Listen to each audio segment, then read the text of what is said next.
کہ کن اداروں کی طرف جو ہے وہ اشارہ کر رہی ہیں کہ اداروں کو بھی اسی بیانیے کی طرف چلنا ہوگا یا اسی بیانیے کے اوپر چلنا ہوگا جو کہ میاں نواز شریف کا بیانیہ ہے. اس کے ساتھ ساتھ دوسری چیزوں کے اوپر بھی شور اور ہنگامہ آرائی جو ہے وہ ہوتی رہی اور انہوں نے کہا کہ کشمیر جو ہے وہ پہلے ہی فیصلہ دے چکا ہے, کیونکہ obviously یہ جو خطاب تھا یا جلسہ تھا وہ الیکشن مہم کے دوران جو ہے آزاد کشمیر کے الیکشن کی مہم کے دوران کیا گیا ایک جلسہ تھا. تو کشمیر کے اوپر بھی جو ہے تو کافی جو ہے وہ بیان بازی ہوتی رہی, اس طرف سے ہوتی ہے تو دوسری طرف سے بھی یقیناً ہوتی ہے. دوسری طرف اب شیخ رشید صاحب تھے جنہوں نے اس کے اوپر بیان دیا. ایک چھوٹا سا یہاں پہ ہم بریک لیتے ہیں, بریک کے بعد واپس آئیں گے تو گفتگو کا سلسلہ اس پر آگے بڑھائیں گے. ساتھ رہیے.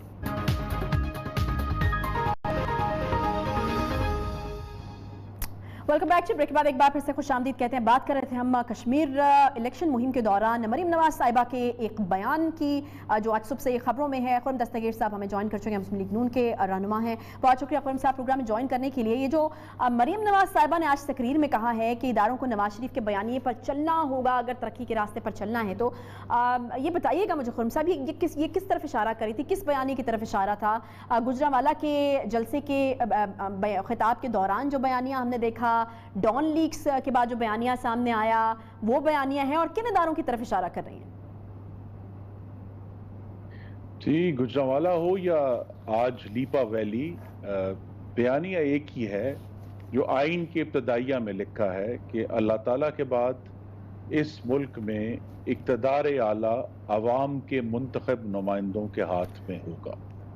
یہ بیانیہ ہے جس کو آپ ووٹ کو عزت دو بھی اس کی ایک شکل ہے, لیکن وہ بیانیہ یہ کہتا ہے کہ تمام جو ریاست کے ادارے ہیں وہ آئین کے تابع ہیں اور آئین کی متعین کردہ حدود میں رہ کر کام کریں گے. اب وہ چاہے عدلیہ ہو, چاہے وہ ہمارے عسکری ادارے ہوں, چاہے وہ کوئی اور ادارہ ہو, تمام ادارے آئین کی حدود میں رہ کر کام کریں.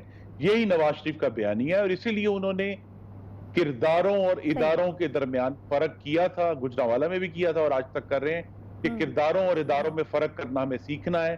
کیسے کردار آ جاتے ہیں جو پھر اداروں کو اپنی آئینی حدود سے تجاوز کرواتے ہیں, جس سے پاکستان میں ایک خرابی پیدا ہوتی ہے, جس کا مظاہرہ ہم 3 سال سے اگر اس بیان کا خلاصہ یہی ہے تو کیا سمجھا جائے کہ مریم نواز صاحبہ سمجھتی ہیں کہ ابھی ادارے جو ہیں وہ اس طرح سے کام نہیں کر رہے جس طرح سے آئین کے مطابق ان کو کام کرنا چاہیے؟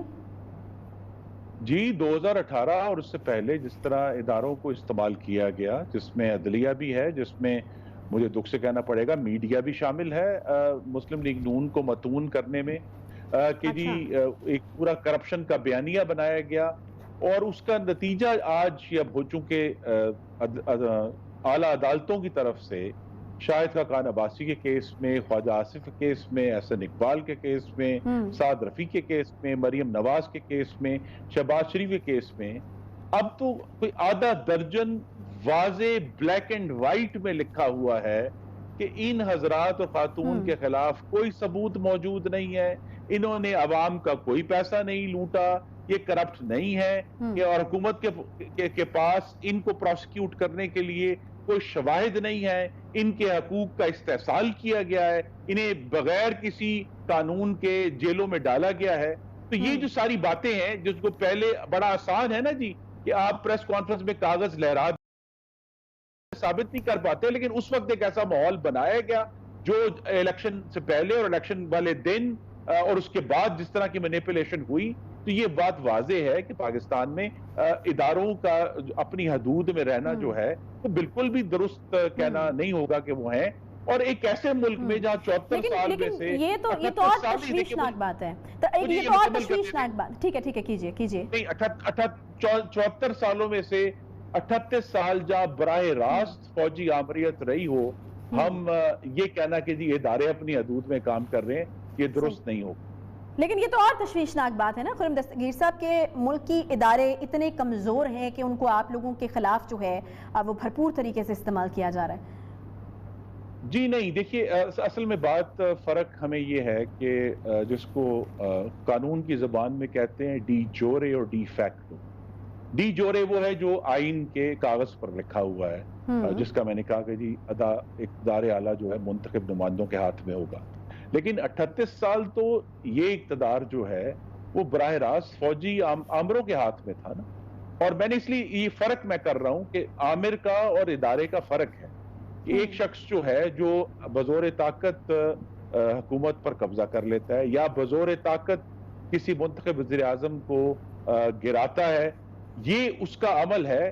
لیکن جہاں لیپا ویلی میں آج مریم نواز صاحبہ نے تقریر فرمائی ہے، وہاں سے تو چند 100 میٹر دور جو ہے ہمارے فوجی بھائی جو ہیں وہ اپنی جان ہتھیلیوں پر رکھ کر کھڑے ہیں. تو وہ لوگ جو میرے بھائی اور بہنیں بھی اب مختلف سرحدوں پر کام کر رہی ہیں، ان کا تو سیاست سے کوئی تعلق نہیں ہے، وہ سیاست میں کوئی مداخلت نہیں کرتے. تو لہٰذا اسی لیے ہم کہتے ہیں کہ اداروں اور کرداروں کے درمیان فرق کرنا ہے. اور یہ ہمارا یقین ہے کہ اگر ہم یہ جدوجہد جاری رکھیں گے تو ایک دن پورے پاکستان کے ادارے آئین کے مطابق کام کریں گے. اور ہمارے بھی مطالبہ یہی ہے کہ تمام ادارے بشمول منتخب ادارے وہ آئین کی متعین کردہ حدود کے اندر رہ کر کام کریں. اچھا خرم صاحب، یہ آزاد کشمیر الیکشن مہم پر مریم نواز صاحبہ بڑا تنقید کا نشانہ بنا رہی ہیں حکومت کو، جبکہ گزشتہ انتخابات میں آپ کی ہی پارٹی جیتی تھی، آپ ہی کے وزیر اعظم تھے. تو پھر مریم نواز صاحبہ یہ جو عمال نامہ مانگ رہی ہیں عمران خان صاحب سے، یہ کشمیر کے ساتھ کشمیر کے کانٹیکس میں کس طرح سے درست ہے؟ کیونکہ حکومت تو آپ کی تھی پہلے. اس لیے کہ اس حکومت کے آنے کے بعد جو آٹا مسلم لیگ نون کے دور حکومت میں 33 روپے کا تھا، وہ کشمیر میں بھی 80 روپے کلو بک رہا ہے. جو چینی 52 روپے ہم چھوڑ کر گئے تھے 31 مئی 2018 کو، وہ کشمیر میں بھی 110 روپے بک رہی ہے. جو گھی ہم 120 روپے 130 روپے چھوڑ کر گئے تھے، وہ کشمیر میں بھی 300 روپے بک رہا ہے. تو وہ تمام جو ایک قاتل اشیاء خورد و نوش کی مہنگائی ہے جو پچھلے 23 ماہ سے ہر مہینے 10% سے اوپر جا رہی ہے، پاکستان کے غریبوں کا قتل ہو گیا ہے. تو غریبوں کا قتل کشمیر میں بھی ہوا ہے. اور یہی وہ بات ہے، یہی پرفارمنس ہے کہ اگر بجلی پاکستان میں جاری ہے حکومت کی نالائکی کی وجہ سے، تو آزاد کشمیر میں بھی جاری ہے. اور وہاں تو اس قسم کے لطیفے ہوئے نا کہ وہاں بغیر نوٹیفیکیشن ہوا ہے کہ جس ضلع میں وزیر جائیں گے وہاں لوڈ شیڈنگ نہیں ہوگی. اور وزراء کا حال یہ ہے کہ وہ اپنی جیبوں سے 5-5 لاکھ کی گڈیاں نکال کے وہاں الیکشن خریدنے کی کوشش کر رہے ہیں. وہ کہتے ہیں آپ ہم ایک ووٹ سے جتائیں گے، ہم آپ کو 1 کروڑ روپیہ دیں گے. جب اس طرح کے حالات ہوں تو پھر جو گورنمنٹ فیڈرل گورنمنٹ ہے آج پاکستان کی، اس کے اوپر کرٹیسزم بنے گا جو کشمیر کے عوام کو بھی مہنگا آٹا، مہنگی چینی، مہنگا گھی، مہنگی دالیں فراہم کر رہی. ٹھیک ہے، یعنی پری پول ریگنگ کے الزامات بھی جو ہے وہ لگنا شروع ہو گئے. بہت شکریہ خرم دستگیر صاحب ہمارے ساتھ موجود تھے اور ہم سے بات کر رہے تھے مریم نواز صاحبہ کے بیان کے اوپر اور آزاد کشمیر کے الیکشن مہم میں جو تمام ایکٹیویٹیز ہیں اس کے حوالے سے. ایک چھوٹا سا یہاں پہ بریک لیں گے، بریک کے بعد واپس آتے ہیں، ساتھ رہیے.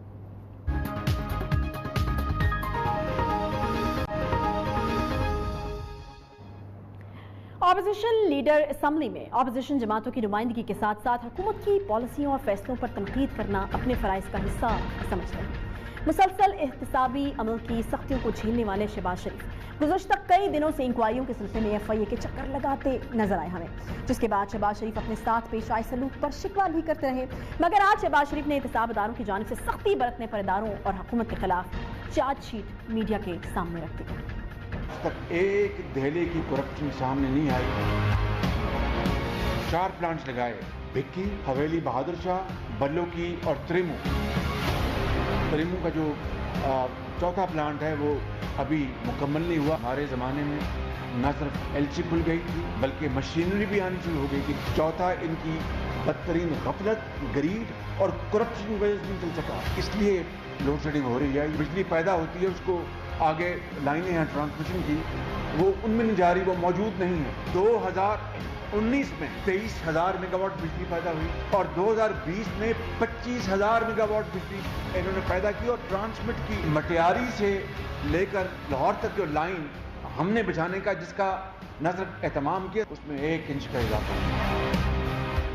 نیب نیازی گٹھ جوڑ جو ہے وہ ایک دہلی کی کرپشن جو ہے وہ ثابت نہیں کر سکا. تمام الزامات جھوٹ ثابت ہوئے. نون لیگ نے منصوبوں میں 250 ارب روپے کی بچت کی تھی. حکومت کی نااہلی اور بدعمالی کے باعث 3 سال میں لوڈ شیڈنگ واپس آ گئی.